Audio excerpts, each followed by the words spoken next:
नमस्कार साथियों, संस्कार अकादमी के यूट्यूब चैनल संस्कार स्टडीज में एक बार फिर से आपका स्वागत है। पिछली क्लास में अपन बात करे थे हल संधि के बारे में। हल संधि के 3-4 भेद पढ़े हैं पढ़ने, और मैंने बताया था कि हल संधि के लगभग 10, 11, 12 भेद होते हैं। उनमें से 3 या 4 अपन पढ़ चुके हैं, जिनमें देखते हैं एक बार इष्टुत्व, इष्टुत्व, जसत्व, चरत्व। ये 4 तो अपन पढ़ चुके थे, और आज अपन पढ़ेंगे अनुस्वार संधि। मैंने कहा था आपको कि 10th लेवल या ग्रेड लेवल तक तो ये 5 संधियां ही खूब है, यहीं से प्रश्न बनता है, बनने वाला। बाकी और देखते हैं, बाकी और भी पढ़ लेंगे, ऐसी कोई बात नहीं है। आज है अपना अनुस्वार संधि, नंबर 5 की है अनुस्वार संधि। अनुस्वार का मतलब तो सब जानते हैं कि अनुस्वार क्या होता है। ये वाली प्रक्रिया, किसी भी स्वर के ऊपर जो ये प्रक्रिया होती है वही अनुस्वार कहलाता है। ध्यान रखना है इस बात का। यहाँ सूत्र की बात कर लेते हैं, तो सूत्र कहता है जो भी बात वो देखते हैं, नियम क्या कहता है, मो अनुस्वारः। ये है सूत्र अपना मो अनुस्वारः। छोटा सा ही सूत्र है, लेकिन काम की बात है। इसमें भी कह रहा है मो अनुस्वारः, मैं को अनुस्वार हो जाए, मैं को अनुस्वार हो जाए। मतलब ऐसे वाला जो भी हलंत मैं होगा, इसको क्या हो जाए, अनुस्वार हो जाए। लेकिन कौन सी परिस्थिति में, कैसे वाली परिस्थिति में अनुस्वार करना है और कहाँ नहीं करना है, तो पूरी व्याख्या देखते हैं अपन इसकी। व्याख्या में कहा गया है पदांत में, पदांत में को अनुस्वार, अनुस्वार होवे। पदांत में को अनुस्वार होवे। फिर एक शर्त और है, व्यंजन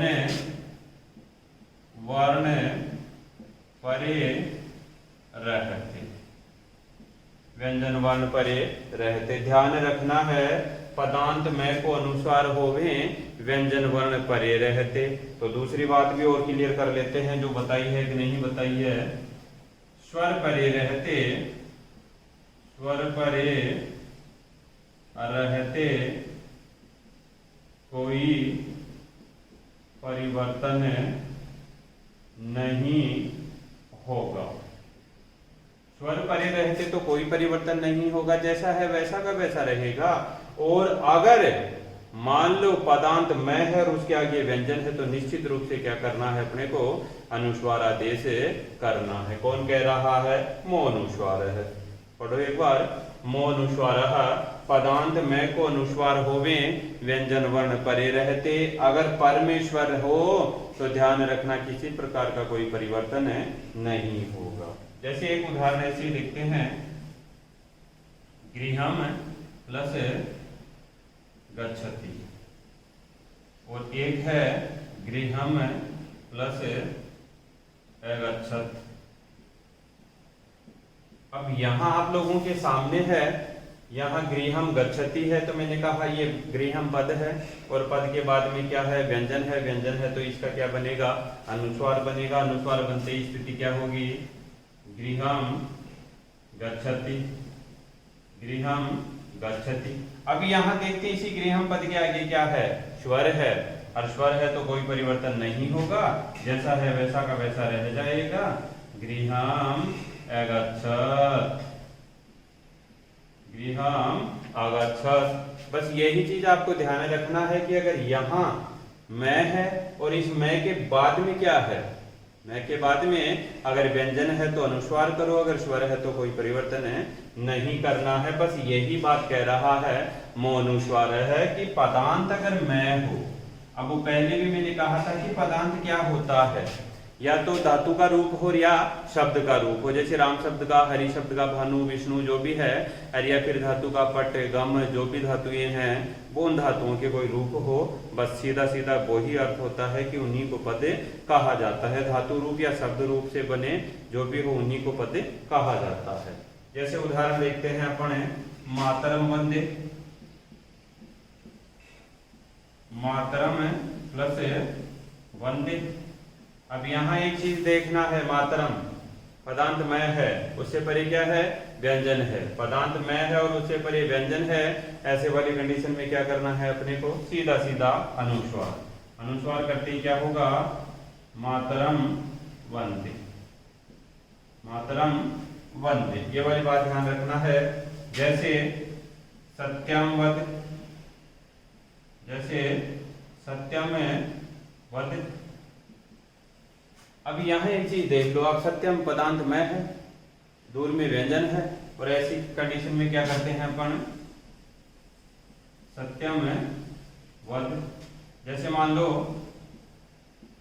धर्मम चर, अब वही बात है, यहां भी क्या है, यहां भी क्या है, सीधी सी बात है, यहां पदांत मैं है और यहां व्यंजन है। ऐसे व्यंजन होते ही क्या होगा, धर्मम चर। ऐसे आता है ना त्वाम च माम, ऐसे ये रहा त्वाम प्लस च। अगर ऐसे वाली कंडीशन हो तो क्या करना है अपने को, वही तो बनेगा त्वाम च। ऐसे ही माम च, माम का भी वही होगा, धर्मम चर।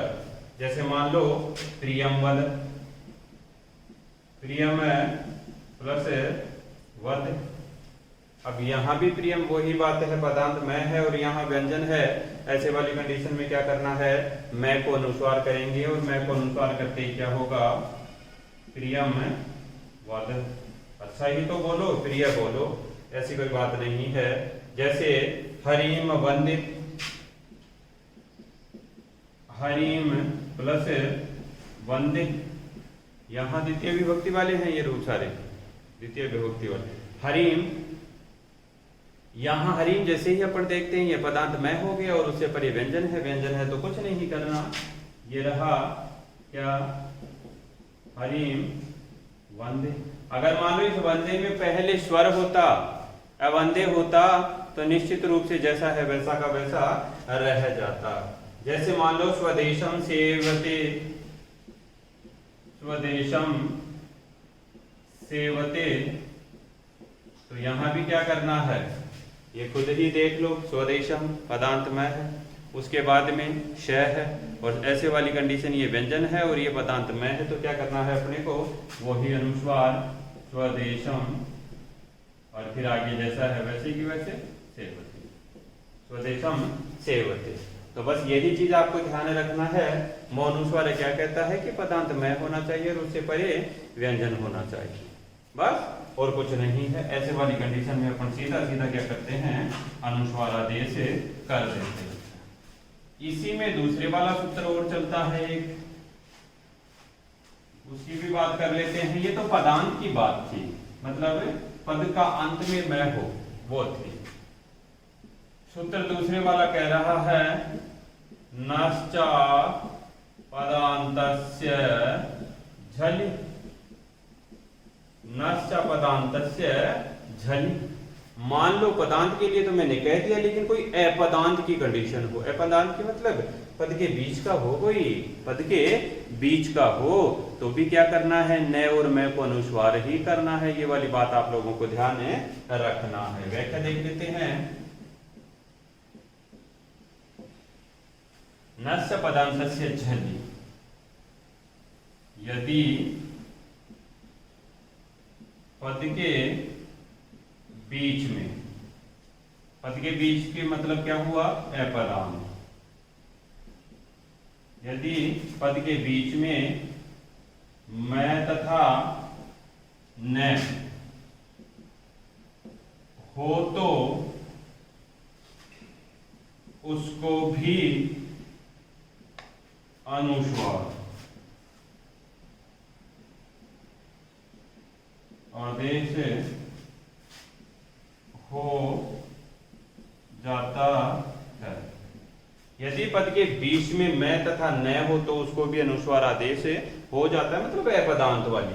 फिर आगे कह रहा है झली, झल वर्ण पर में रहते। क्या? झल वर्ण पर में रहते। ये वाली बात विशेष है, थोड़ा सा ध्यान रखना। झल वर्ण पर में रहते। झल की बात तो मैंने पहले भी कर दी थी, झलाम झज्झसी में भी कह दिया था। 1 2 3 4 जो भी वर्ण है वो सारे क्या कहलाते हैं? झल वर्ण कहलाते हैं। ये वाली बात ध्यान रखना। 1 2 3 4 6 वाली जो भी कंडीशन है वो सारे झल वर्ण कहलाते हैं। अब यहाँ अपने को तो एक ही चीज तो देखनी है कि अपदांत हो, मतलब कोई रूप नहीं हो। कोई रूप नहीं हो, रूप है वो बीच में से टूटा हुआ हो, ठीक है।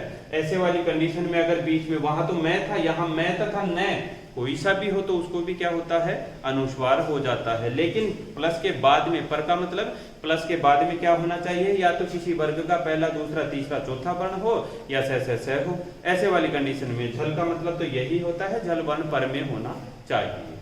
देखते हैं, जैसे मान लो कोई ऐसे है पयान प्लस सी, पयान प्लस सी। ये शब्द बना हुआ नहीं है, मैंने कहा न और मैं कोई सा भी हो सकता है।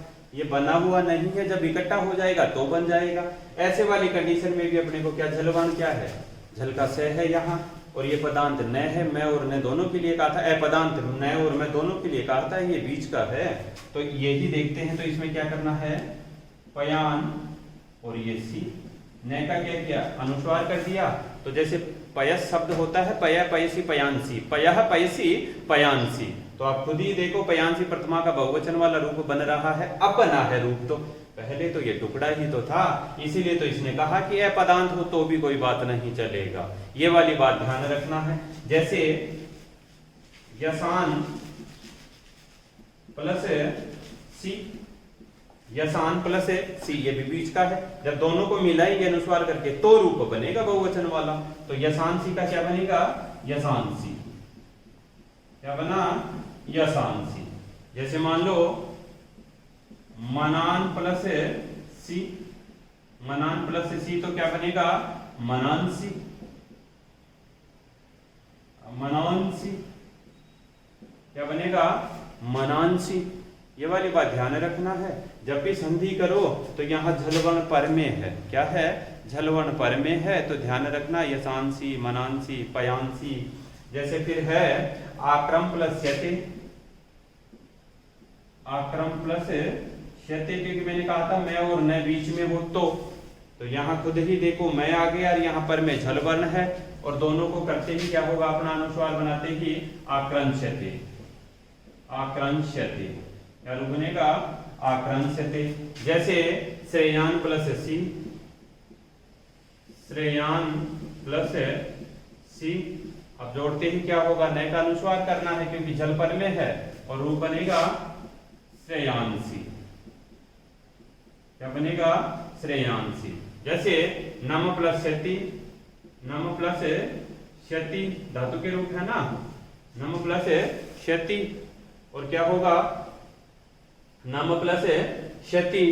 यहां मैं का अनुस्वार करना है, और अनुस्वार करते क्या होगा? नंशति। क्या होगा? नंशति। बस यही चीज ध्यान रखना है। पदांत और अपदांत दोनों इसीलिए तो बताए हैं मैंने कि हो सकता है आप पदांत ढूंढने लग जाओ और उसके बीच में ही अपदांत का कोई उदाहरण आ जाए। यही चीज आप लोगों को ध्यान रखना है। नेक्स्ट बात करेंगे अगली क्लास में। धन्यवाद।